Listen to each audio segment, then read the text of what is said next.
She called me, sir, the first time I carried her groceries up the stairs. A stiff paper bag digging into the soft meat of my palm. The cold neck of a milk bottle burning a crescent into my skin. And I told myself it was nothing, a small town courtesy. A polite word tossed over the fence like a spare apple from a too heavy tree. But the way she held my gaze lingered in me that whole evening as I stood at the sink rinsing blueberries and listening to Eleanor hum in the den. And when I wiped my hands and joined my wife on the couch, the TV glow painting our knees a watery blue, I caught myself glancing toward the front window as if light might spill through and coat our floor with that neighbor's citrus shampoo and the minty edge of her breath. And I hated that the thought felt like oxygen after a long shallow spell. Because at 65 a man gets used to invisibility. Becomes a coat rack holding keys and receipts. An appliance that hums reliably in the background until someone flips the wrong switch and silence stings the room. I wasn't unhappy. Or at least I had done a decent job of naming the ache in my chest. Contentment of calling the long quiet afternoons, after I'd retired from the county building department and the phone stopped being a small emergency machine, a gift earned by 4 decades of marriage. 2 children now grown in other states, and a mortgage that no longer bit our ankles. And then Mara moved into 3B with a mattress wrapped in plastic and a houseplant too big for her arms, and I found myself timing my morning walk to when she took out her trash, fixing a loose porch rail exactly when she came home from her shift at the cafe, pretending to struggle with a bag of potting soil until she offered her hands and said, "Sir, you sure you don't need help?" with that tilt of the head that made the "sir" sound less like a boundary and more like a dare, and I would laugh, wave her off, return to my screwdriver and my little lies. And if you asked me then whether I was hunting anything, I would have said no. The way a man says no to a second slice of pie while his fork already nudges the crust.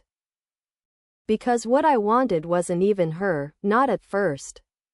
It was how her open amusement made me feel visible again. How she listened to a story about a 1998 zoning fight like it mattered.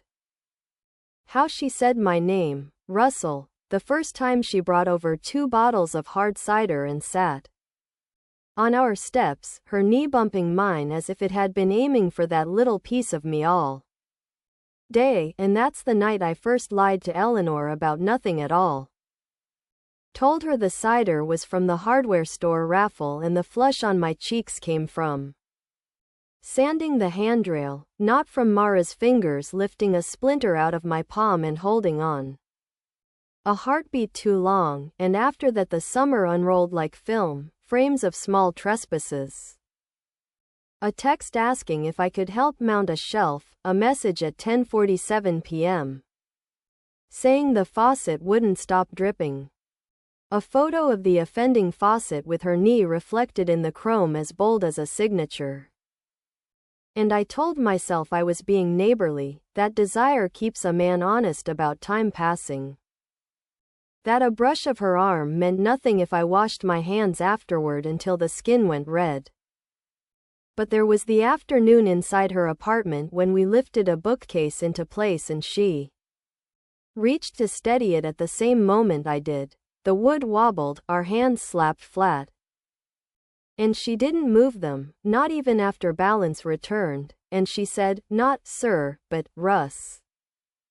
Soft enough that the air itself leaned in.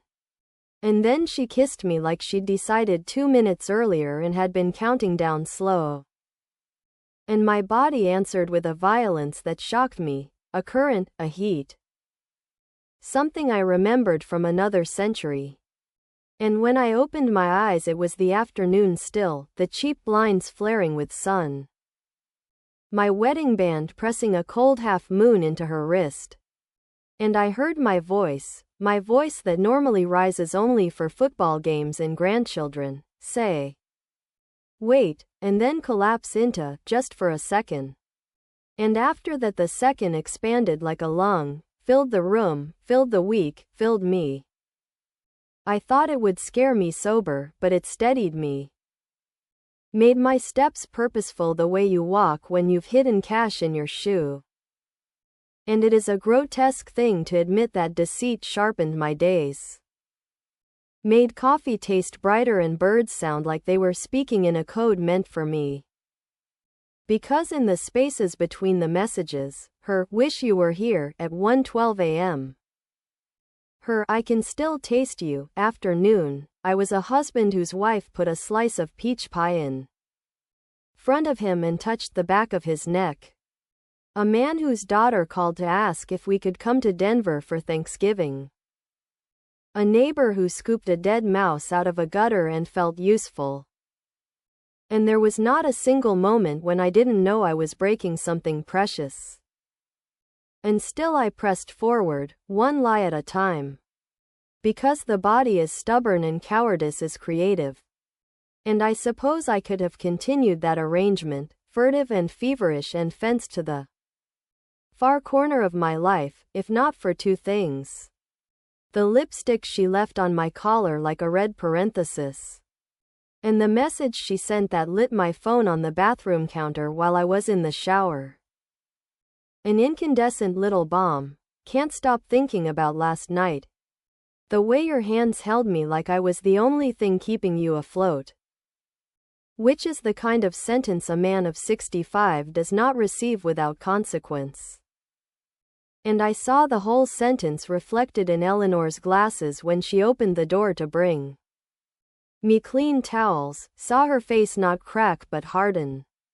As if the clay were done accepting fingerprints. And she set the phone down and stepped back and asked in a voice that belonged to our earliest years when we were poor and blunt and direct, "How long, Russell?" And I found that honesty, late and useless, burst out of me. Not numbers or details but the admission that long enough for it to have a shape. Long enough for me to have practiced pretending it wasn't real. And she left that evening to stay with our daughter without slamming a door. Which was somehow worse, she took a small bag, a sweater. The bottle of perfume I buy her every birthday. And she left the photographs on the mantel like witnesses I couldn't dismiss. And the silence that followed was not empty but crowded. A neighborhood of whispers building noisy rooms in my skull. And still Mara knocked 2 nights later, rain in her hair, an apology in her mouth that turned. When I let her in, to hunger and then to a kind of triumph that made me feel old in the precise way I had been trying to avoid feeling old, and I wish I could tell you that was the last time. That guilt snapped me clean, but the truth is uglier. I let loneliness be an excuse. Let self-pity rig every coin toss. And I reached for her again because the house was cold and her hands were warm. And afterward she stretched in my bed. In the bed where Eleanor and I had fallen asleep after childbirth and funerals and tax returns. And she said, "You don't have to be ashamed, Russ, you chose yourself." And the sentence didn't feel like liberation, it felt like a verdict. And the next morning when I drove Eleanor's favorite mug to the Goodwill drop-off as if getting rid of it might alter the narrative, I saw Mrs.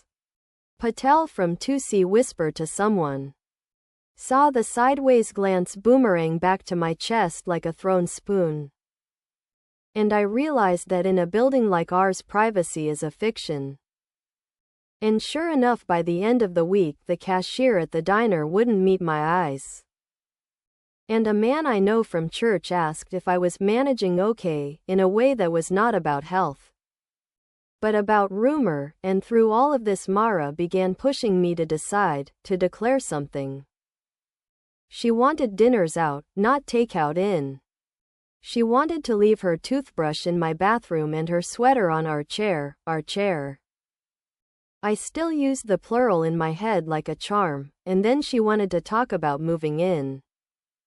And the fact that she wanted any of this from me should have flattered me, but instead it made my stomach roll, not because she was 27, not because the building would shriek, but because the future she pitched was a landscape in which Eleanor was a shadow and I was a man who woke each morning inside an argument he'd chosen. And the thing is that even men behaving badly wish to be good. And the friction of those wishes can start a fire. And one evening when she found the birth certificate in a stack of Eleanor's papers on the desk, she was riffling for a notepad. I hadn't yet cleared anything away. She asked, too lightly, "Why was your wife at Dr. Levin's so much this year?" And those words cut my left foot out from under me. I had seen appointments on the calendar, cardiology, oncology. An alphabet of dread I had refused to enroll in, and I'd told myself she was fine. That she would tell me if something mattered, that the silence around the tests meant benign. But the next morning when I snuck into my daughter's driveway under the lie of returning a sweater, she opened the door tight-faced and said Mom wasn't there. She was at an infusion center, and she had wanted to go alone because she didn't want to sit tethered to a bag of poison with a husband who looked elsewhere when she coughed blood into a napkin, and if the ground did not split under me, it is only because the ground in our town is limestone, stubborn and hard, and I went to that clinic and stood by the window like a thief and watched my wife of 40 years sleep in a recliner with a knit blanket over her knees and the TV muttering a cooking show no one watched, and I did not go in. I did not press my hand to the glass and say what I should have said 2 months prior. 2 years prior, I did not say, "I am here." Instead I left, and when Mara texted, "Dinner," I wrote, "No," and when she wrote, "You're choosing her then," I wrote, "I'm choosing to stop." Which is not the same as choosing Eleanor, and the distinction makes me sound worse, I know. But confessions are only useful when they strip you raw. And the next day Eleanor called, not me but our answering machine, and left a message in her practical voice detailing what bills would auto-pay and which ones I'd need to mail. Not even asking for the house, for anything. As if she were tidying the edges of a room she no longer intended to enter. And that night I sat on the porch with a notebook. Because men of my generation believe lists might redeem character. And I wrote, "Tell her the truth about everything," and under it, "Be there," and under that, "Find a way to make the word husband mean something again." And I fell asleep right there with the pen in my hand. Woke at 3:11 to the glow of Mara's window and a message from her that was not like the others. A paragraph that began, "I didn't know about your wife being sick," and ended, "I shouldn't have wanted you to be anyone other than who you said you were," and then, "I'm leaving Bridgewater on Friday," and I stared at the words until the screen dimmed. And for a moment I felt relief like cool water on a fever, and then something like grief. Not for losing her but for the version of me that was about to die. And Friday came and I did what men do when they need absolution without earning it, bought flowers, wrote a note, drove to the infusion center to be waiting with a coffee Eleanor likes. And I told her I knew, that I should have noticed, that I was sorry, and she listened. And then she said the sentence that will hang in my air until I can no longer breathe. "You knew something was wrong, Russell, you just chose a different wrong." And I promised I would fix what I could, and she said, "Start by not lying." And that evening I told Mara goodbye in person because a message would have been another coward's trick, and she surprised me by not crying. By handing me the spare key I'd never asked for but had used, and she said, "I called you, sir, because men like you always wanted me to." which sounded like cruelty until she added, "My father was 65 when he left." You reminded me that age isn't wisdom, just accumulation. And she smiled in that crooked way she had when she was honest. And she walked down the hall with a suitcase that looked too small to hold the damage we'd made, and I went back into my apartment and stared at the chair where her sweater had once fallen, and I gathered the things I could control, washed the sheets, scrubbed the counter where her elbows laughed, tossed the cider caps that had lined my pocket like coins.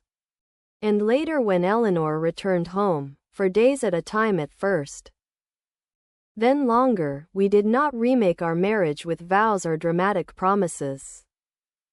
We filled pillboxes and sat through shows and argued about the thermostat and said the true names of things out loud even when our throats ached. And there were nights when she slept in the guest room because my breath in the dark made her skin itch with remembering, and there were mornings she reached for my hand as we walked to the clinic, and my hand startled like a deer. And I have learned that forgiveness occurs the way damage did, in frames, in inches, under the constant rasp of time, and sometimes not at all. And months after Mara left, I saw her face once more, not in the building but on my phone, forwarded by a neighbor who has a talent for pointing a knife with an open palm.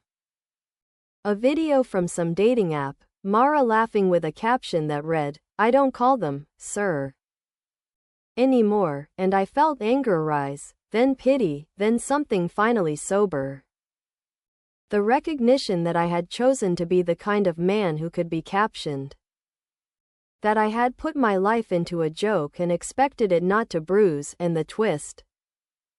If you need one, the detail I kept from you because I kept it from myself, is that Eleanor had spoken to Mara before any of this began, months prior, on the landing. A conversation I learned about only when Eleanor told me everything in the unlit kitchen at 2 a.m., her hand on the counter steadying her voice, how Mara had asked about me, had complimented the way I took care of the building, and Eleanor had said, "He's a good man when he wants to be," and she had walked away and not looked back. And there is something unbearable about realizing your wife had introduced you, in a way, to your undoing and still believed you would choose the better version of yourself. And if I am honest, that knowledge is more haunting than any shout or lawsuit could be. More changing than any sermon, it is the portrait of me in high relief. And I keep the notebook from that night on the porch tucked in the hall drawer by the spare batteries and rubber bands, the list inside it stained with coffee and weather. And whenever I'm tempted to call desire by a prettier, younger name, I open that drawer and touch the paper without taking it out, like a relic. Like proof of a miracle that didn't come. And then I make Eleanor tea the way she taught me, microwave, 35 seconds. Squeeze of lemon, honey at the bottom first, and I carry it to her, and sometimes she thanks me. And sometimes she doesn't, and my chest knows both responses as a kind of grace. And no one calls me, sir, anymore, not even the kids at the hardware store. And it's better this way. I can stand on my porch with a clean cup, repair the rail without audience, and listen to the sound of our town at dusk, the cicadas like loose marbles, the freight train a mile off answering the river, and if the word, sir, passes my ear on a breeze, it registers now only as a direction, a reminder to look up. To see the porch light Eleanor insists we keep on even when we're home. Glowing like a small apology we allow the night to borrow and return.